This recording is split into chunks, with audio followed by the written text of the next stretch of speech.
রবি, হৃদয়, বাবারা কোথায় গেলি? তোদের জন্য ভাত বেড়ে অপেক্ষা করছি।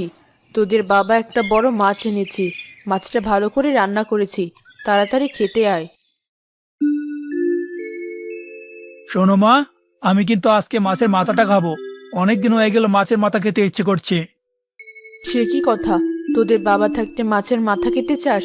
বাড়িতে বাবা থাকলে মাছের মাথা ছেলে মেয়েদের খেতে নেই। এটা কোন দেশের আইন মা? আমি এসব আইন টাইন মানি না। আমি মাছের মাথা খেতে পছন্দ করি। আমাকে মাছের মাথা খেতে দাও। তোর ভাই তো কখনো এরকম করে না। সে তো সবসময় তার বাবা মার কথাই আগে ভাবে। তোর ভাই সারাদিন খেটে মরে, তোর বাবার সাথে ধান খেতে কাজ করে, পুকুরে মাছ মারি। তুই তো সারাদিন গায়ে হাওয়া লাগিয়ে ঘুরে বেড়াস। আহা মা, কি শুরু করলে? রবি এখনো ছোট। ও যখন বড় হবে তখন কাজ করবে। ওকে এখন আর বকাবকি করো না। ওকে আর লাই দিয়ে মাথায় তুলতে হবে না। লাই দিয়ে দিয়েই ওকে নষ্ট করেছিস। তাই তো কোনো কাজ করে না, সংসারের কোনো দায়িত্ব পালন করে না। আমি তো খারাপ। আমি যা করি তাতেই দোষ। সব গুণ রয়েছে তোমার বড় ছেলের মধ্যে। আমি ভাত খাবো না, এই চললাম। তোমরাই খাও। রবি, লক্ষ্মী ভাই আমার, খাবারের থালা ছেড়ে উঠতে নেই। এতে সংসারের অকল্যাণ হয় ভাই। লক্ষ্মী ছেলে, খেয়ে নে। আজকে আমি তোকে বিকেলে মেলায় নিয়ে যাব। সেখানে তুই যা ইচ্ছে তাই কিনিস। সত্যি বলছো ভাই? সত্যি তুমি আমাকে মেলায় নিয়ে যাবে? ঠিক আছে, আমি এই তো খেয়ে নিচ্ছি। কিন্তু মা শোনো, আমার সাথে আর কখনো এরকম খারাপ ব্যবহার করবে না। তাহলে কিন্তু আমি বাড়ি ছেড়ে কোথাও একটা চলে যাব। কোথায় যাবি তুই? সেই তো দিন শেষে আবার এখানেই ফিরে আসবি।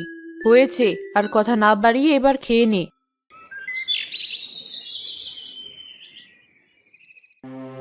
কিরে হৃদয়, একা মাঠে কাজ করতে এলি? তোর ছোট ভাই রবি কোথায়? ওকে সারাদিন গায়ে এভাবে হাওয়া লাগিয়ে বেড়াবে? সংসারটা কিভাবে চলবে শুনি?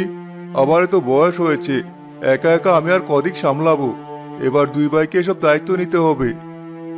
রবি আসতে রাজি হলো না বাবা। ও মনে হয় বাইরে কোনো কাজে গেছে। ঠিক আছে, আমি আজকে না হয় ধান খেতে কাজ করে দিচ্ছি। তুমি বাড়িতে গিয়ে বিশ্রাম নাও। বাইরে আবার কিসের কাজ? এসব আমার একদম ভালো লাগছে না। ওর এসব অবহেলা আর অলসতার জন্য জীবনেও কিছুই করতে পারবে না। বাবা, ও এখনো বড্ড ছেলে মানুষ।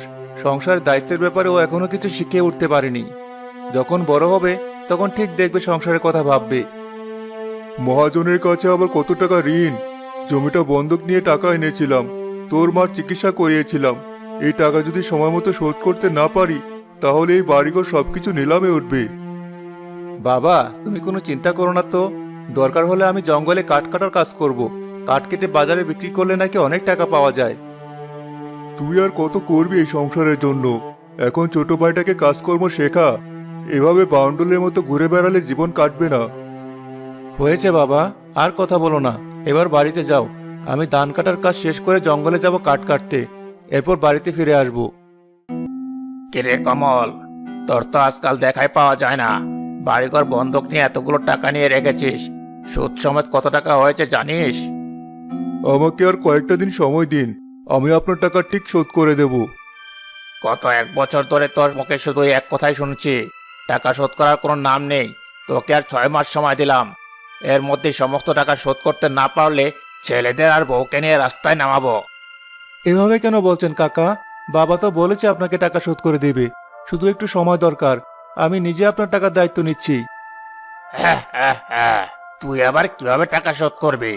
তুই তো আর কোনো কাজকর্ম করিস না, বাবার খেতে ধান কাটিস। এই করে তুই টাকা শোধ করতে পারবি? এসব টাল বাহানার কথা শুনতে চাই না। টাকাগুলো দিয়ে দে। তোরাও বাঁচ আর আমিও বাঁচি। বাবা, তুমি কোনো চিন্তা করো না। আমি আজ থেকে জঙ্গলে গিয়ে কাঠ কেটে বাজারে বিক্রি করব। এতে অনেক টাকা উপার্জন করা যাবে। তোর তো অনেক পরিশ্রম হয়ে যাবে রে বাবা। সারাটা দিন মাঠে কাজ করবি, সংসারের সব দায়িত্ব পালন করবি, আবার জঙ্গলে কাঠ কাটতে যাবি।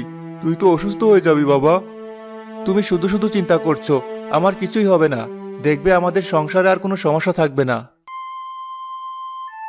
ভাইয়া, তুমি না বলেছিলে আমাকে নিয়ে আজকে মেলায় যাবে? সেখানে আমাকে অনেক কিছু কিনে দেবে। হতচ্ছাড়া বাদর ছেলে, সংসারে কোনো কাজই তোকে পাওয়া যায় না, আর এখন নাকি তিনি মেলায় যাবেন? যা, আমার চোখের সামনে দূর হয়ে যা। তোর মতো অবদার্থ ছেলের মুখ যেন আমাকে দেখতে না হয়। রবি ভাই আমার, আজকে আমাদের কারো মন ভালো নেই। আজকে মহাজন কাকা এসেছিল, আমাদেরকে টাকা শোধ করার জন্য অনেক চাপ দিচ্ছে। বাবার টাকা ধার নিয়েছে, বাবার টাকা শোধ করবে। তা নিয়ে তোরে তো চিন্তা কিসের?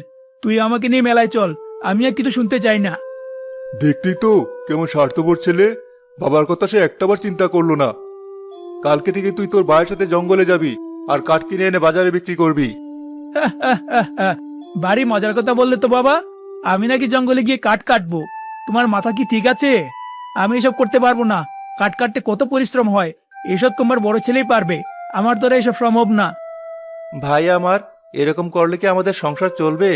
তুই যদি আমাদের সহযোগিতা না করিস তাহলে আমাদের জীবন তো আর কঠিন হয়ে পড়বে। হয়েছে, তোমাকে আর আমার মেলায় নিয়ে যেতে হবে না, আমি একাই মেলায় যাব। কিছু টাকা দাও। টাকা কি গাছে ধরে? যখন চাইবি তোকে টাকা দেবে। যা ভাগ এখান থেকে, একটা কানা করিও তুই পাবি না। এখানে 10 টাকা আছে, এটা দিয়ে কিছু কিনে নিস। ঠিক আছে বাবা, আমি গেলাম। তুমি আমার সাথে আজকে যে খারাপ ব্যবহার করলে সেটা মনে রাখবো।